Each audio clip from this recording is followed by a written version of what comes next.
Good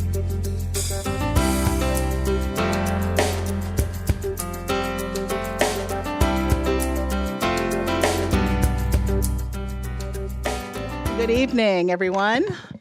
Hi, how's everybody doing tonight? Great, it's so fabulous to see you here. Welcome, my name is Carol Ross, and I'm your host this evening for Just Between Us, celebrating 10 years of cultural conversations and hearing stories from members of the community. Thank you so much for being here. There's so much going on out in the world, today, and the weather was bad, and I'm just so happy to see you and to feel this community. Cultural Conversations is a program of connection, sharing, and inspiration began just over 10 years ago with a listening tour by my neighborhood outreach colleagues, Barb Taninga and Julie Ellenhorn. Through the listening tour, the team connected with a group of women of diverse racial, ethnic, and faith backgrounds who recognized the changing face of Bellevue and expressed a desire to understand and to be understood. Growing from 15 women who were the catalyst for the meeting, and the meetings were held outside of Starbucks, today there are 7 programs annually with typically about 70 people in attendance. In our journey, we've covered close to 100 topics of all types, yes, 100 topics, and produced 2 cookbooks, The World in My Kitchen. The reasons for this program are just as valid, if not more important now as they were 10 years ago. That being to provide a safe, brave space to listen deeply and share with one another. The program and the space that it holds has been described by just a few of the participants. For example, Susan. It's a place where some might wonder, who am I going to meet today? Mira, a book club for the soul. Nora, a group of hope. Those who attend share their stories for a variety of reasons, but what is universal is a longing to belong and to be understood. What do I want to ask you? What do I want to have you ask me? Those are the questions that began some of the conversations. Cultural Conversations is not static, but rather a practice of investing and continuing to build as Bellevue and the East Side grows and evolves into a landscape rich in fabulous diversity and experiences. It is a way of being that you can carry with you no matter where you go. Co-founder Barb Taninga, who is now retired from City of Bellevue and makes her new home in Tacoma, recently shared that there are no limits to the power of connection if we only have the courage to open our hearts and see others and ourselves as clearly as we can. Just between us, what will you bring to tonight's experience?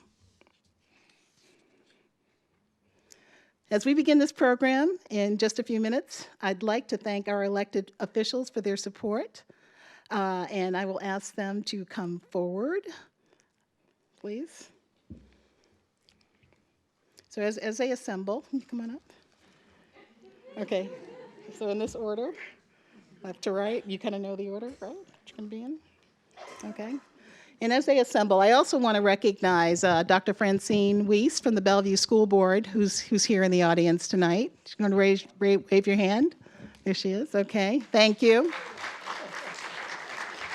And I'd also love to recognize the support that we received from our city manager, Brad Miyake, and Deputy City Manager Nathan McCommon, who are in the back.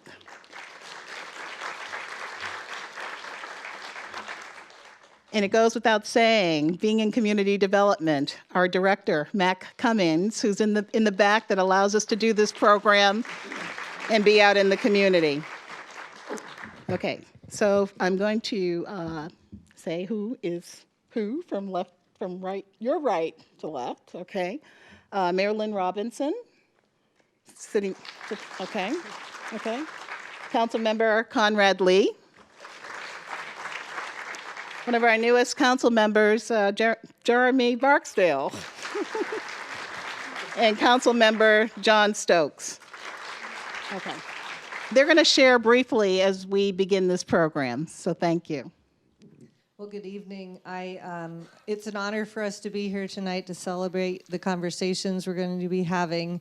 I want to thank Carol for all the wonderful work that you do with this, and Mark Heilman as well, and the storytellers that are here with us tonight. And I do want to give a shout out to Mrs. Briggs, my son's second grade teacher. He's now like 25 or something, I'm not sure. So I was involved in some cultural conversations a way back, and the experience that I had that really stuck out to me as we sat at the table, first of all, for me, the importance of listening. I'm really good at talking. But listening to the people's stories of where they came from and how they got here. And I can say that we had an awful lot in common as to why we chose Bellevue. But where we came from and why and how we left, where we came from was really powerful stories. And through hearing those stories, it just gave me this amazing respect for our community and makes me tear up. But I will say that, it's from hearing, the other thing I learned is giving people space to tell their stories, because these stories are powerful and they need space. And I would say that from sharing, you develop trust with each other, and from trust, you develop relationships, and from relationships, you develop friendships, and from that, you develop your sense of belonging. And when I look at that chart out there and I see how many people feel like they belong in Bellevue, I love that. And I just hope that as we go through this, more and more people feel like this really is the place that they belong. So thank you for all the work you're doing. Mr. Lee. Thank you. Well, thank you, Madam Mayor. There's so many of us, so I will make it very short. One good thing about, working as a council member is to meet a lot of people. And when I meet a lot of people, it's amazing how amazing people I get to meet and get to know, and especially when I hear their stories. So it's so important that, we hear your story. The reason for Culture Conversation objective tonight is to share themes of identity, courage, and perseverance. It's important that when we have such a diverse community of the great United States of America, which we're proud of, we need to know our identity. And second is to express the value of diversity, reinforce our work for equity. So the moments created in this culture conversation allows us to see others, truly see others, and understand ourselves, and share our own perspectives, and learn something new. We discover what we have in common and are given a unique opportunity to celebrate our differences. This space also lets us share our wildest dreams and deepest fears. We can be truly authentic. Also, the storytellers, who are a key part of the culture conversations, open their hearts to us. They share a piece of themselves while sharing their unique journeys navigating life. As they work to understand who they want to be in this world, they pave the way for you and for me to do the same. And I myself is one of you that came from a distant country, and I have established myself, hopefully, are doing the thing that you are doing, have done some of that and share with you, and I'm very, very excited to be here to share your stories. Thank you. Thank you. Councilmember Janice Zahn. Thank you. Sorry I'm late. I was actually in Olympia meeting with our legislators along with our deputy mayor. So I'm delighted to be here and celebrate another cultural conversation. And I know that we're each speaking our part, so I'm actually going to talk a little bit about the way that Bellevue overcomes injustices, fosters equity, and uses our diversity as a key strength in our community. And I think you'll agree that in our current world, there are a lot of things that we need to work on from the standpoint of how our city stands up to the kind of injustices. In fact, just last month, we were here as part of Martin Luther King, right, talking about the work that he's done around injustices. And so as we move forward, we look around the room and we say, right, this is our community, and what are the kind of things that we need to be doing as a community to foster equity and to work on injustices. So some of the ways that Bellevue does that, I think my fellow council members have already talked about, that Cultural Conversations is one way we do that, by bringing people together in conversation and hearing our stories so that we are not strangers together, we're actually community together. So I think that is a very important part. The other thing we do is that we also take a lot of action where we support and enforce our equity with laws and policies. So we make sure that people that are in our community, that our law enforcement are also making sure that if we see that there are issues around injustices and equity issues, that they're going to step forward and do something about it.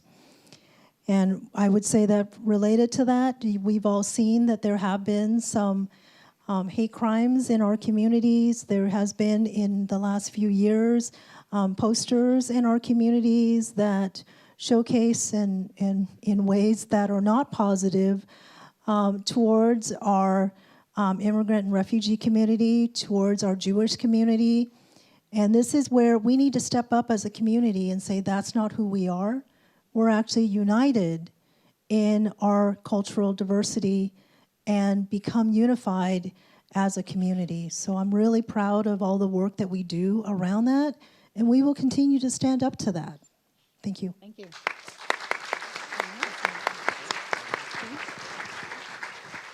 All right. Good evening, everyone, and it's so good to see everybody here. This is actually my first cultural conversation. I've been meaning to get here, so now this is a forcing function, and I'm glad to be here. Okay. And I'm looking forward to the rich conversations that come out of this evening, one of my favorite things to be a part of. So I want to especially thank our speakers who are storytellers who are sharing their experiences tonight, but also those who have shared their experience over the past 10 years. And so they are constantly moving between comfort and discomfort and in inspiring ways, and that really helps to bring and tether our community and when we can demonstrate that vulnerability with each other. And so I just want to say thank you to our storytellers who are sharing their experiences, sharing their stories, and for their bravery in moving between those spaces. So thank you. Thank you.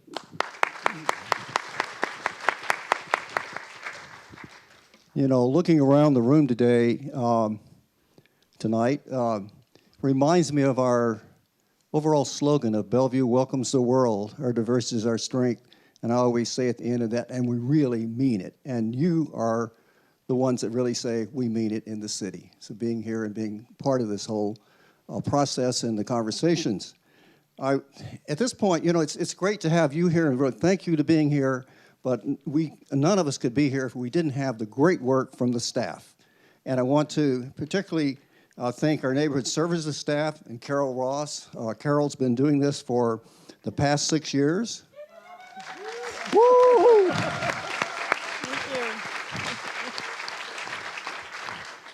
And you know, she and the staff just do an amazing job. Not just this one, but a lot of different things in the whole cultural. And she makes the slogan come to life. I know she will usher cultural conversations into the next 10 years. That's a good plan. Always look ahead 10 years of human connection with more emotional stories and inspiring people to come. I remember the first time I came here, and it was just amazing. We had this young couple who they liked coffee, and they liked each other, and they started a coffee. They found out they loved coffee, and they loved themselves. So they started and had a great conversation. It's just enriching for all of us to understand people and their different, you know, things they do. And now they have a coffee place here in Bellevue, so they're part of the community. So I just want to look forward to this wonderful program tonight and enjoy it. And you're going to be very glad you came here. And please come back and participate. This is your community. Thank you. Thank you. Thank you. Thank you. Thank you.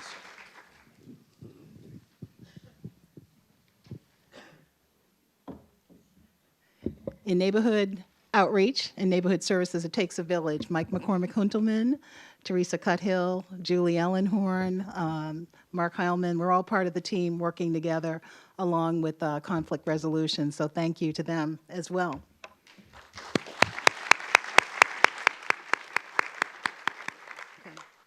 So just between us, we are all invited into storytelling and conversation. Our program will feature 3 amazing storytellers, followed by a brief video presentation highlighting 10 years of cultural conversations. Following the storytellers, we will provide some brief instructions, and we'll all move out to the concourse for additional refreshments and facilitated table conversations. So again, thank you to Conflict Resolution, Marcy McReynolds and Natalie Daniels for organizing the volunteers and who will be your table hosts tonight. So what exactly are in-between spaces? Can you just lean in a minute? Lean in. Just between us. Can I share? Can I share with you? In between us. Have you ever had a time in your life where you felt vulnerable? Felt afraid? Ever felt being neither here nor there? Or on the outside looking in? Felt invisible? Needed support, but didn't even know how to ask for it? What if you include the lens of culture or race? How is it different or maybe the same? We'll be sharing some of those spaces tonight. With that, I'd like to, in a moment, turn the program over to Debbie Lacey. Debbie Lacey serves as storyteller coach for cultural conversations, supporting local community members to take the stage. She has over 20 years of experience in nonprofits and community building. Debbie co-founded the Eastside Refugee and Immigrant Coalition, ERIC, in 2002, and now she's launching Eastside for All, an advocacy organization that promotes equity and a sense of belonging for everyone who calls East King County their home. She also brought Welcoming Week to the East Side, and you all have probably participated in some of those activities in September. With that, please welcome Debbie Lacey.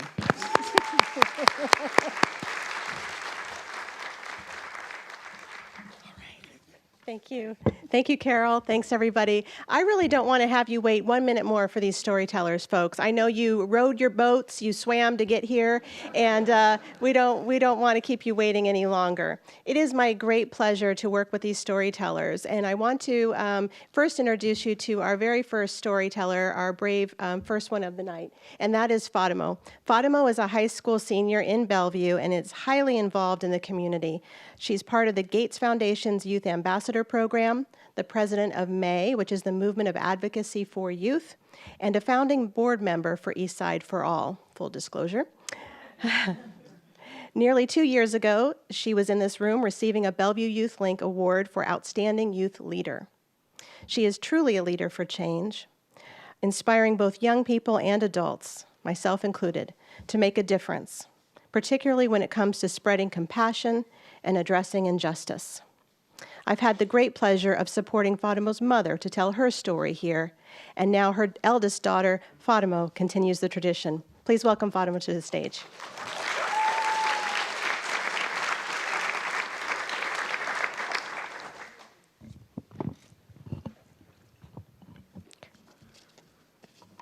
To be the child of an immigrant means to grow up quicker. To be the child of an immigrant means you are responsible for you and your family. To be the child of an immigrant is to carry the hopes and dreams of your lineage. Did you know, in the United States, there are estimated to be over 15 million American-born children of immigrants? I happen to be one of them. I'm the daughter of 2 immigrants, both from Somalia. I was born in Seattle, Washington, and grew up on the East Side, specifically Bellevue. Growing up in what felt like 2 worlds was interesting. Being both Somali and American, I felt like I had to be either of the 2. Never could be both. I would go from eating traditional Somali food for breakfast to being embarrassed to bring it to school, as I knew there'd be that one kid who would say the oh-so-famous saying, "Ew, what is that?" Technically, I am an American. I happened to be born in the US and was given citizenship at birth. But for some reason, that label didn't seem to quite fit me. For much of my childhood, I had felt tension between the livelihood I was immersed in at school to the culture that was alive and well at home, the one I would come to every single night. Going to public school was the first introduction to my intersectional identity. From the comments about my skin tone to why I didn't celebrate Christmas like everyone else due to my differing religion, I was confused. My attributes all of a sudden made up who I was to my peers and caused for many, and I mean many, identity checks. It started with hating my skin. I didn't know any other Somali Americans in Bellevue at the time. I felt alone and alienated for the majority of the time in elementary school. I would always be one of the only black kids in my class. I would always feel like the other. My melanin became a burden in my eyes. Ever since I was a little girl, I've gotten comments on the color of my skin, whether it be from people who are very close to me or others I barely knew. I never saw people who looked like me, no matter how desperately I searched for representation of women like myself in magazines, billboards, music videos, and movies. I was overwhelmed by rejection and saturated with ads that endorsed skin lightening creams or media that did not use Black women at all in their content. My insecurities with my complexion made me want to hide my culture. Instead of embracing my Somali heritage, I downplayed it by intentionally not mentioning it at all. I just wanted to fit in with the people around me, but my dark skin made that impossible. I did things to keep from appearing any darker, like not going outside in the sun, to using makeup that was a shade or two lighter. It wasn't until I went to Hargeisa, Somaliland, when I truly felt good about myself. I visited the motherland in 2015. I was 13 years old at the time. From the moment I stepped out of the plane and left the airport in Somaliland, I was overwhelmed with all the melanin and beautiful people that I saw. For the first time in my life, I was welcomed, and I felt normal. My reconnection to my African heritage, traditions, and ancestry empowered me to take great pride in my culture and my dark complexion. I realized that I didn't have to tolerate Western ideologies of beauty because there were people who lived across the world who saw the richness of my skin and the strength and beauty within me. My religion was a whole other story. You see, I was born post 9/11, meaning anything I heard about my religion would be in a negative light. At first, I never knew why. My parents were always practicing the faith, from fasting to praying and teaching my siblings and I stories about the prophets and the good they've done. Some Muslim women in America wear the hijab with pride to identify their Muslim faith. I was raised Muslim and practiced my faith, but didn't start wearing the hijab till much later in my life. My parents, being the amazing people that they are, always allowed me to choose whenever I was ready. It was my choice.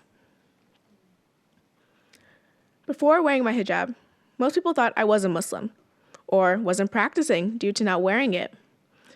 I would occasionally hear slander on my faith from fellow students. Most people wouldn't think I was Muslim unless I verbally said so. It would go from comments like, "I'm glad the Muslim ban is going to happen," or "They have bombs underneath their headscarves." My identity felt like a game being played. One minute, I was winning. I was practicing my faith and learning more about it. The next minute, I was terrified to say I was Muslim, anywhere I was, especially at school. I decided I wanted to wear the hijab my freshman year of high school. But then, I felt ready, and I wanted a new start. Excited to tell my family, I rushed home to let them know about my decision, thinking I was gonna get congratulations, but I was hit with blank stares. Why do you want to start now? Do you realize it isn't safe? I can hear the concern in their voices. They were scared about my life and my safety. This was right before the 2016 election, and with our current president not being the biggest fan of Muslims, I saw their point. Should I not start? Would I be hurt? Not listening to their advice, I still went for it. Why should I compromise my faith for those who simply are ignorant? Entering my first day of high school was something else. I was met with odd stares from those I went to school with prior, a few congratulations from friends, and many questions by people I did not know.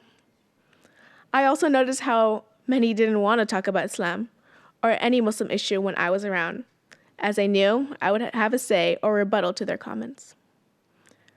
School had become a place where instead of learning and working for a diploma, I had to fight for my existence. I had to defend every aspect that made me who I was at all times. It was exhausting and demanding, physically and mentally. You see, I was always considered to be smart for a Black student. I did well in school and excelled at many things, but this one incident in my middle school years really took me by surprise. It was my 8th grade Spanish class. The white desk, placed in a rectangular shape, fitting about 4 students at a table. I was placed with 3 other students. During the little breaks we had, we took advantage of our time. We always talked, cracked some jokes, and trying to finish up the last parts of our worksheets, which happened to talk about Latin origins. We somehow got entangled in the topic of our origins and where we were from. The 3 students were white, and as I enjoyed listening to their conversations about their European roots, the question finally came to me. Where am I from? I simply said, I am Somali. Where is that? From the first student. That question was asked, and I instantly shook it off and quickly answered, it's at the Horn of Africa, on the east. Wait. You are from Africa? Asked the second student. I chuckled and said yes. I've gotten asked if I was other ethnicities prior in my life, due to my last name being a common last name in other countries, or others simply not guessing where I was from. The second sentence that left his mouth was something that stuck with me forever. How are you African? You're too smart to be one. Thought you were Indian this whole time. He stated and laughed himself. However, I wasn't. My mind began to go places. How do my roots connect to my intelligence? Do other students and educators view me the same way? Why would he say that? Are my people considered to be not educated? I know so many Somalis who are doctors and lawyers and engineers and educators. Do they get the same questions? Why would he ever say that? I simply stared, and the only words that came out of my mouth were, why? Ignoring my question completely, he asked another one. So, are your people like the pirates? Shocked by his words, I hit him back with a what? Like the movie, Captain Phillips. Are they like that? You know the saying, I'm the captain now. At this point, I was completely fed up. I took myself out of the conversation and proceeded on with my day. This concept of being Black and the questioning of my competence had only just begun. As I started to get into social justice and participate in events in the East Side, many would come up and say, I spoke eloquently. Or, why don't you have an accent? Your English is very good. Comments like these irked at me. I never saw the reason why people made these comments, as I never said anything to my peers who were white, and we had the same abilities. As college came around, I began to worry. I would be the first child in my family going to university. What if the universities I applied to did not want me? What if I didn't reach up to their standards? It wasn't until a friend made a comment. You'll get in. You're Black. She was referring to affirmative action. Her saying that hurt me in a way. It made me feel like colleges only wanted me to reach their minority quota, rather than for what I can bring to the table. Although affirmative action is designed for marginalized groups, it is meant to make sure enough minorities are attending universities, and they need to work as equally as hard. It felt like my hard work did not matter anymore, and I could simply pick any university I wanted and say, hey, I'm Black, accept me.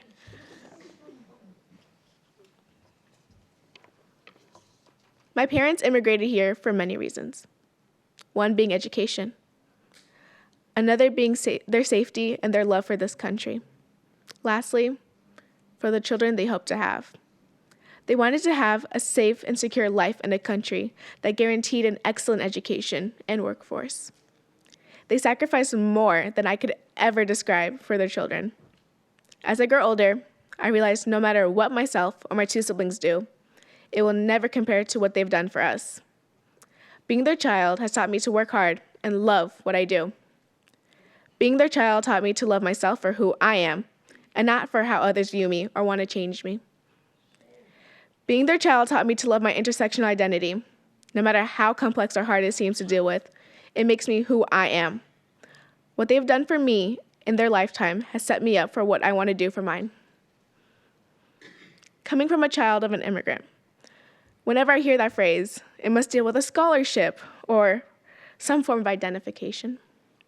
We are more than a number or any report you'll ever see. We are people with stories, multiple identities, and voices. To be the child of an immigrant means to grow up quicker.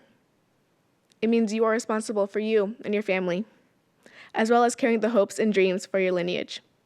And that I shall continue to do. Thank you.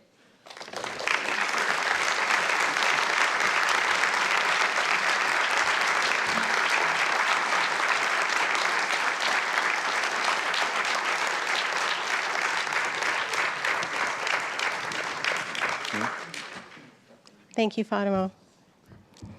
I now have the pleasure of introducing Chris Michael. Chris Michael Garrett is a longtime resident of the Seattle area and attended Garfield High School.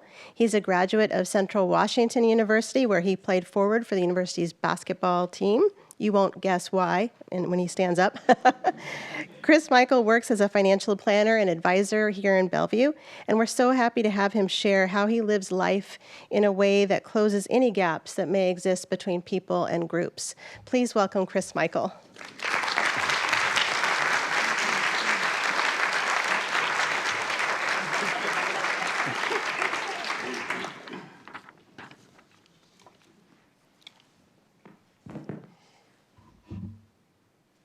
Going right with me. Let's go back in time to back in elementary school. You get dropped after school by your parents, and you're greeted at the door by your teachers and your friends, and you're learning your ABCs, 1, 2, 3s. And then the afternoon time comes, it's lunchtime. You walk into the lunchroom and you're greeted by a lady with a hairnet.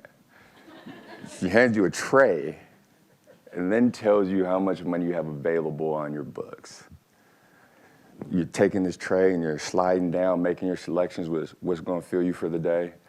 And you might go a couple pieces of broccoli, fruit cup, cookie, French fries, milk.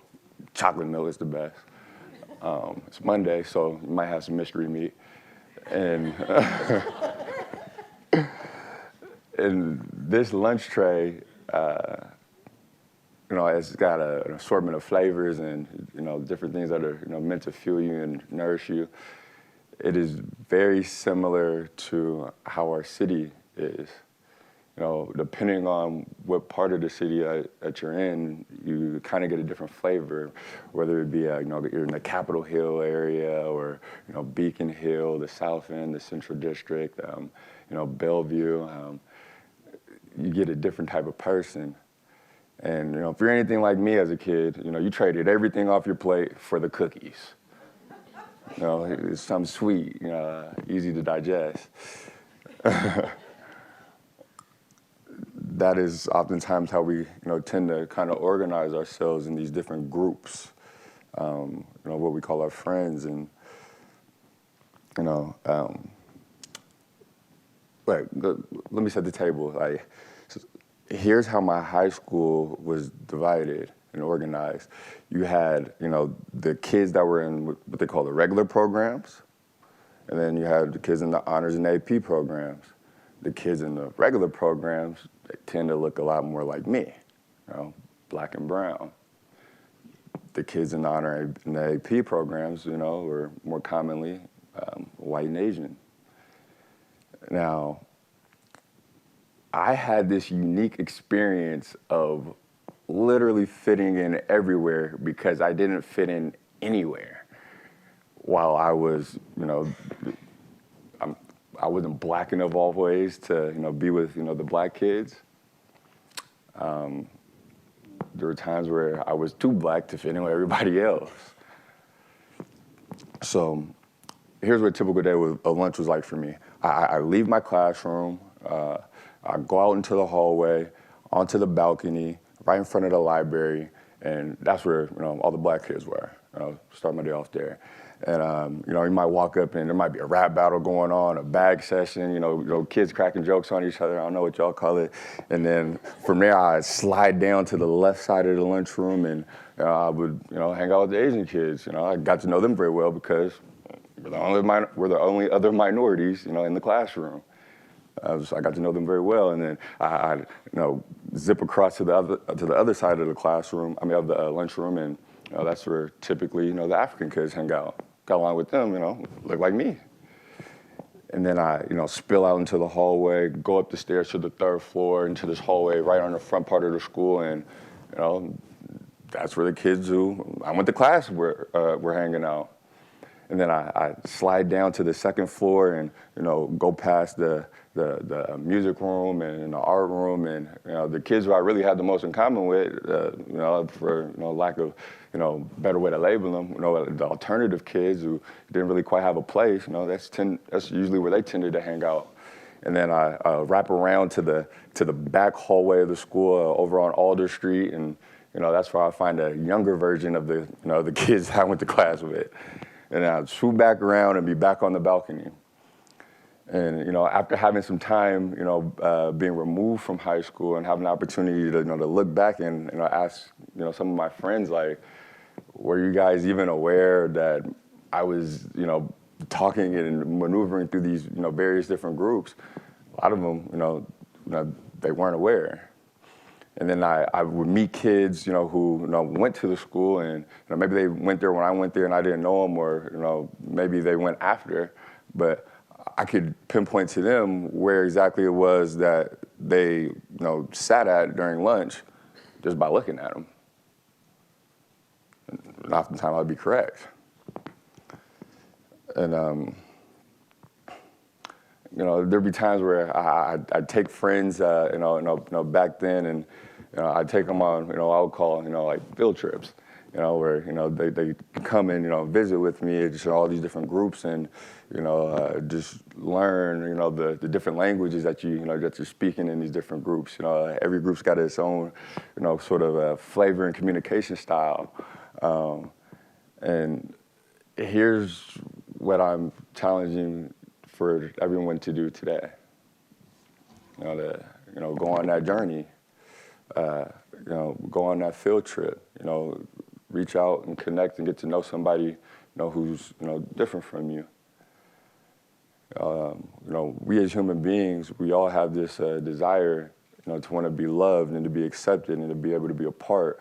And sometimes that very thing is, you know, what stops us. We look at it. We look at that desire to want to be accepted, you know, as a debilitating thing that holds us back from just reaching out and saying, "Hey, hello," and we freeze up. So, I mean, the way I like to look at it is, you know, how can you expect for someone to give you something that they themselves don't possess? So the best way to make a friend and to connect with somebody is to be willing to, you know, open up and be vulnerable and share and give your heart. So with that, you know, be easy and spread a whole lot of peace, love, and positivity. Thank you.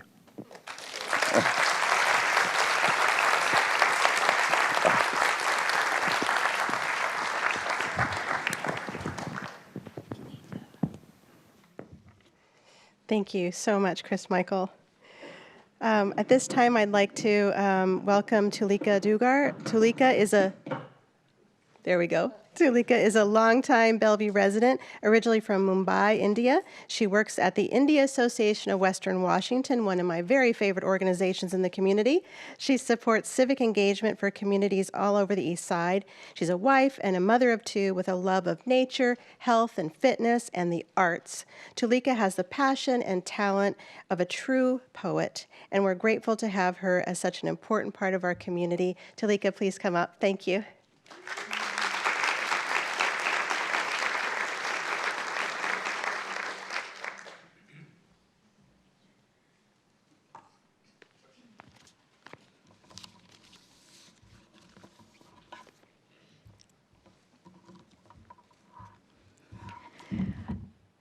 Take life with a whole lot of spice. I found ghost pepper. My children, 16 and 10, think I have holes in my stomach. But I'm really doing fine. A newlywed immigrant. It was in Kansas in February 2002. I landed during a massive record-breaking ice storm. To me, then it was thrilling to find myself in the cold, imagining only what I had seen in Bollywood, where they wore skimpy outfits in the snow without looking uncomfortable. Anything and everything we all know is always glamorized in Bollywood. That's all I had been exposed to ever. My sweet husband had very well warned me repetitively about the chill drift. While he in his mind had prepared me on the contrary, I was too busy romanticizing the running away from home and from everyone who pestered me, and the start to a terrific love story with my darling husband. I completely ignored the weather warnings. We chose each other. Even though we were introduced by our parents, we kind of liked each other, and we both persisted. He even made it with flying colors with my grandfather, who kept puzzling him with innumerable questions about life, career, and about all things abroad. I had never ever been away from home. Everyone was worried. This was going to be quite an adventure. My trousseau was 5 bags packed with the usual bridal stuff. Loads of ethnic wear, formals, casuals, gifts of fancy footwear, bags, accessories, none of which were close to being weather-friendly by an inch. None of which I needed when I was cold and shivering.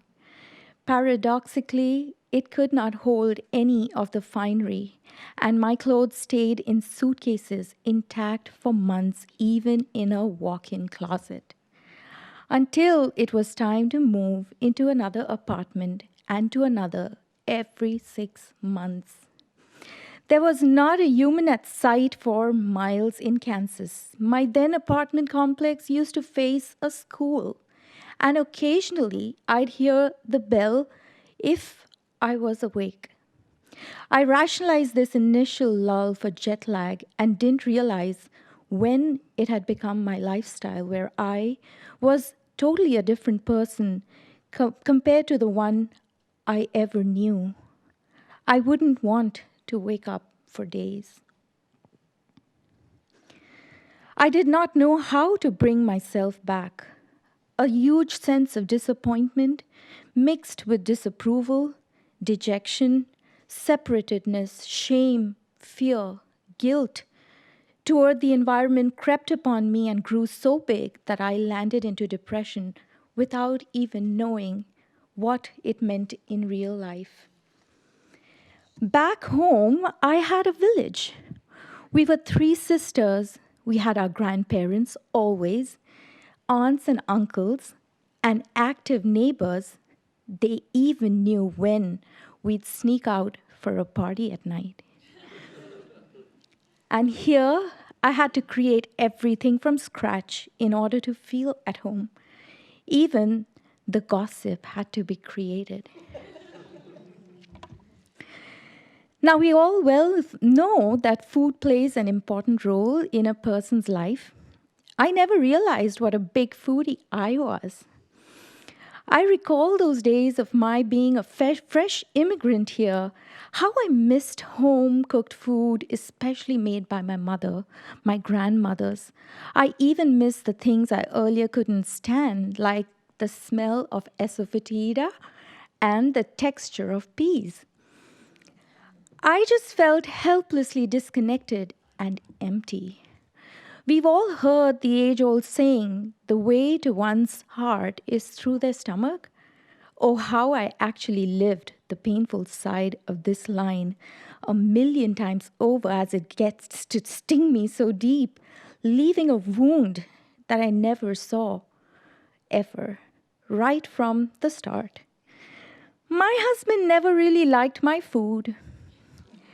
And for me, I was always looking for something more. I discovered very quickly that I was not at all a cold weather person.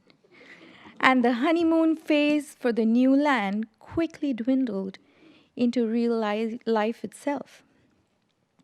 My husband would talk about skiing as a fun way to hang out. But honestly, I was not at all starry-eyed. With no access to a job due to my dependent status, my idleness really got to me. At the same time, immigrants were looked upon with a huge amount of suspicion, as it was just around 4 months after the 9/11 tragedy had hit the nation when I moved. Immigrants had no say in anything, and often racist innuendos would be implied via vibe, words, and a lot of unsettling microaggression. I was told to be thick-skinned and to be careful about my opinions when I talked to my parents and my sisters on the phone. And when I chatted with my only 2 local friends, of whom one was my 90-plus neighbor, and the other one being my Buddhist friend. Back in Mumbai, I was always driven in a car, in a bus. Public transport was so readily accessible and was pretty much a no-brainer. Over here, I had to understand the system, familiarize, acclimatize, move on, get a life. The contrasts were polarized and hugely magnified with the whole cold day at my disposal.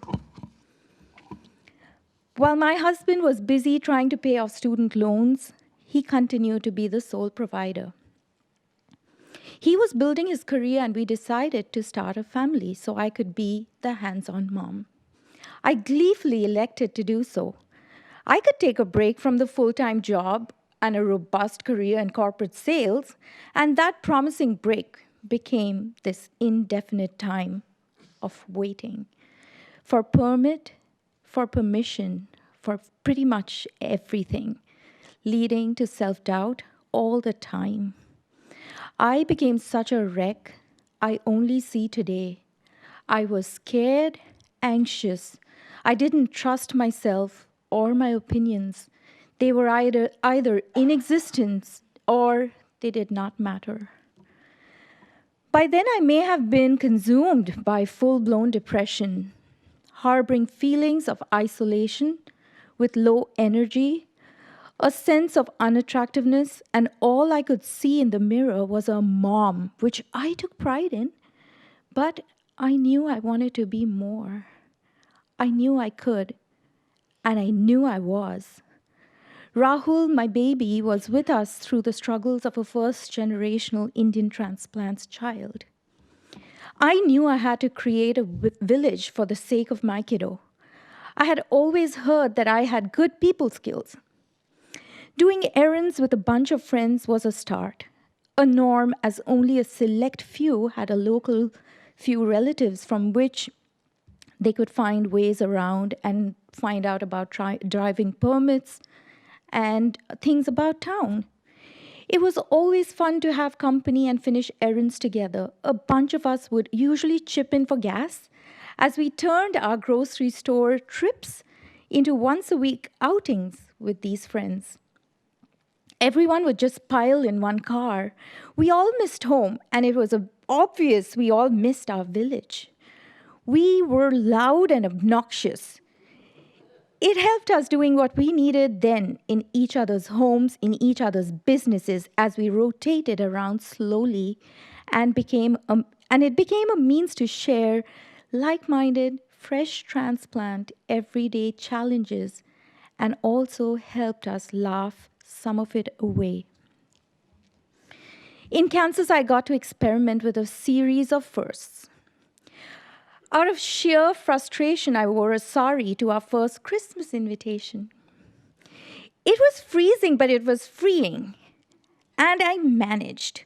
Yes, I had to describe the weave, the origin, and all. The story behind that sari. But I recall today how I enjoyed telling everyone whatever I could. It worked as a great icebreaker. Since I had done that, I wore my next sari to the opera. My husband was skeptical at first, but he loved seeing me all dressed up while I felt like a bride again. I realized people were more curious than weirded out. Also, I had already spent a lot on my new wardrobe for winter clothing. I was happy to put the dressy ones for my stash, and I also realized nobody laughed at me. It was more curiosity. I was beginning to feel comfortable in my new surrounding, but the food, still a huge challenge. It was never right. It was still a long road ahead, and I was clearly, severely homesick. I dream about going back home to Mumbai, and I tell everyone I'd go home in a heartbeat. My palate was the most vulnerable in taking this on like a sponge. And I too was never satisfied with my food. Why did I blame my husband? Whether I cooked or whether we ate outside, it resulted in eating wrong food and piling loads of junk that was already available. My frustration led me to experiment.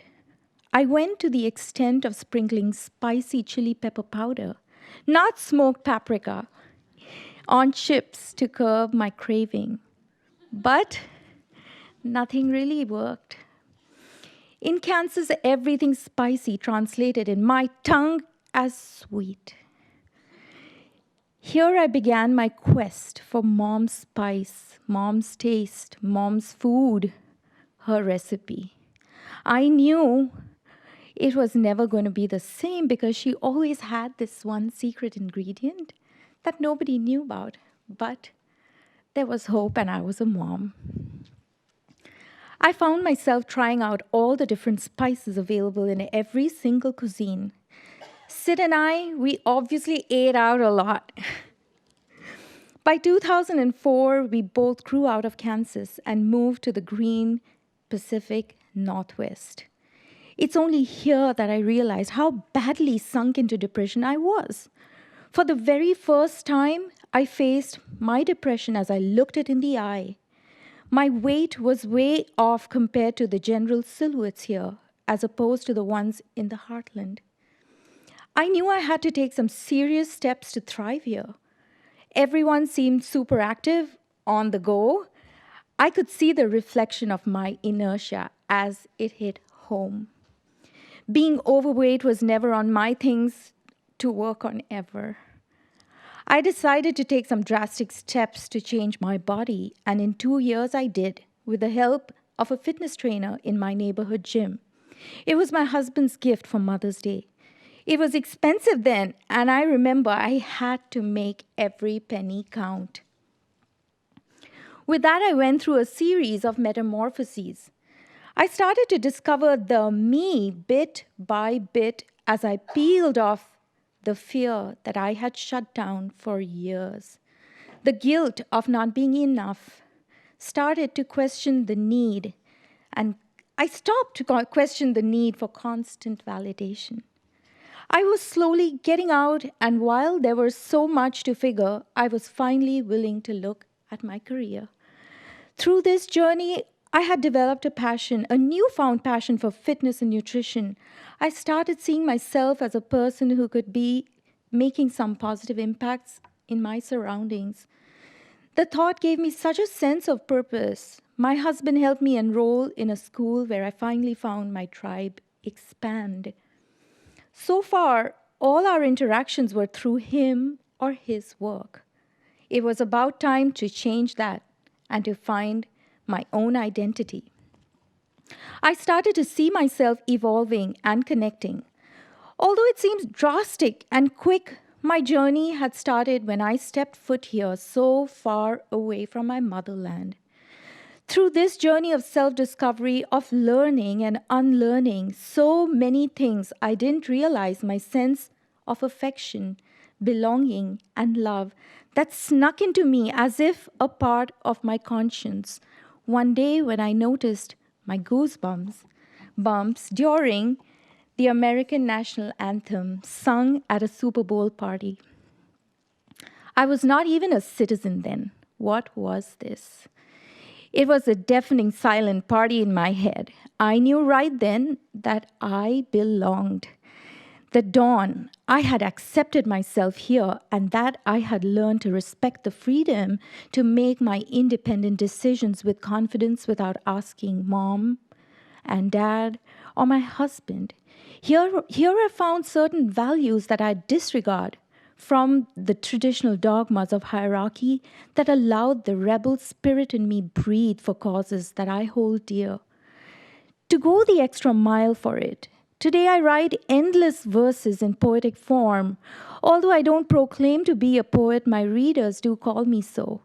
I write about all my vulnerable moments and share openly the ugly parts of my depression and anxiety. I work in civic engagement for a nonprofit, India Association of Western Washington, my pride.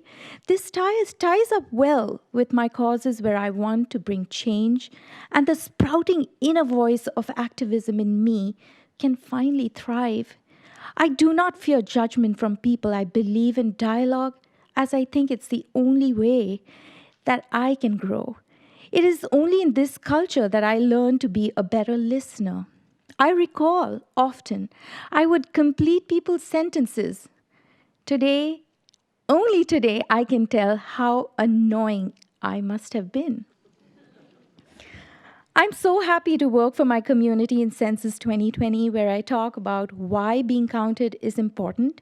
As an immigrant, I can relate to the reasons for disconnect with the system.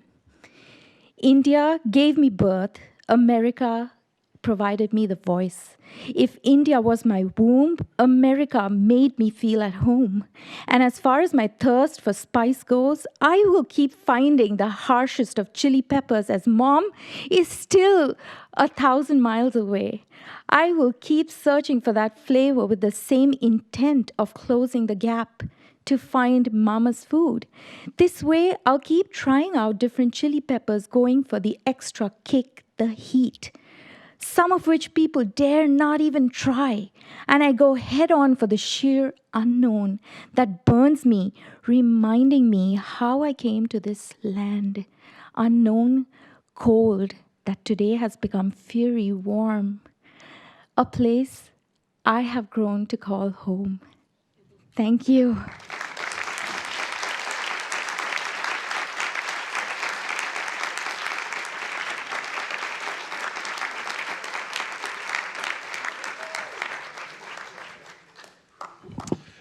We are so grateful for each of our storytellers this evening for their boldness to share their story, for their vulnerability, to share it so very well. So the three of you, thank you. Noura, I know you're very proud as well.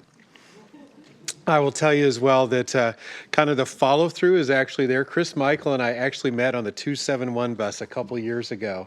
And I don't remember what he asked me exactly, but it was something like, tell me about your day, or how's your day going? And it was like he really meant it. And we started talking, and we kind of see each other every 3 or 4 days on the bus.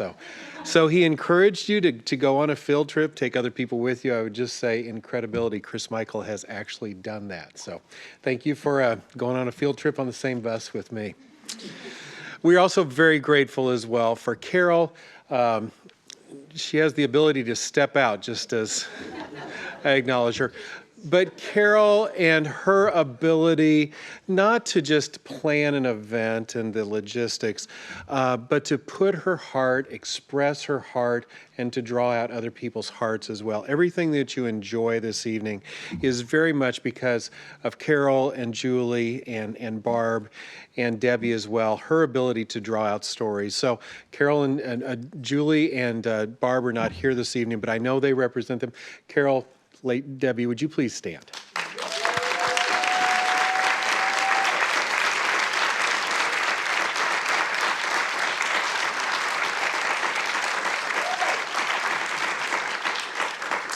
They genuinely have changed our community and helped to lead us. So we're just very grateful for both the friendship, but also the opportunity to see change in action and to be part of that together.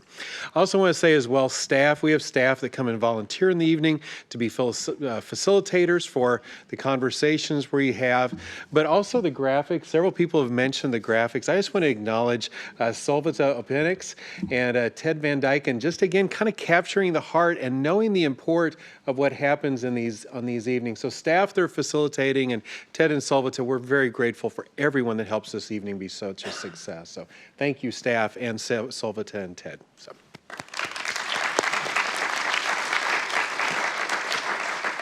In a couple of minutes, we're going to head out to the concourse, and we're finally putting coffee out. I was responsible for that this evening, so that there wasn't coffee. That's my fault, because I don't drink coffee.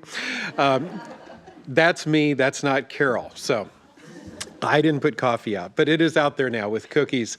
Facilitators encourage you, if you want to go ahead and go, but if you came this evening to hear stories, I'd encourage you, please stay. Even if you're an introvert, you can listen for a little bit, and that's part of what you share at the tables. We'll have about 45 minutes, and we'll start about 8:15. Encourage you to get coffee and water. But here in just a minute, we want to see some of the remembrance going back over the last 10 years of some of the things that have happened. So Mike, if you want to hit, and we're going to enjoy some of the things that predate any of us, but are some things that are very important to many of you as well.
So again, thank you for stretching out. I've met several of you that are here for the very first evening. Claire and Devin, thank you for being here and being willing to sit next to each other.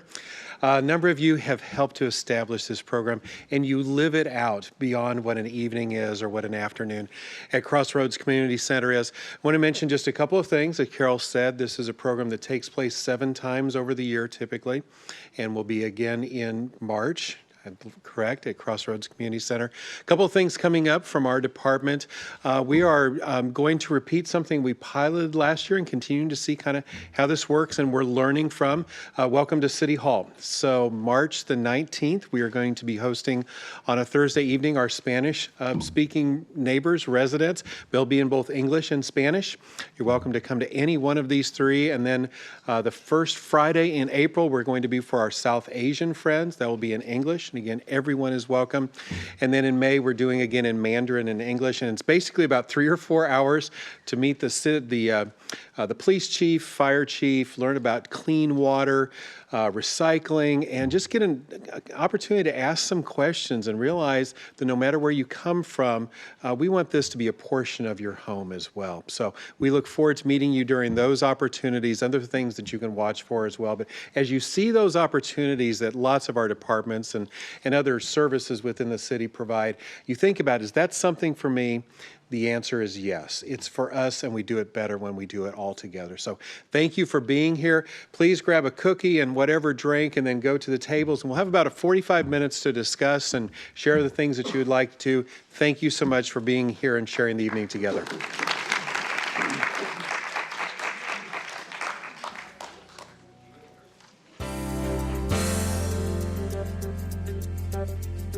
Thank you.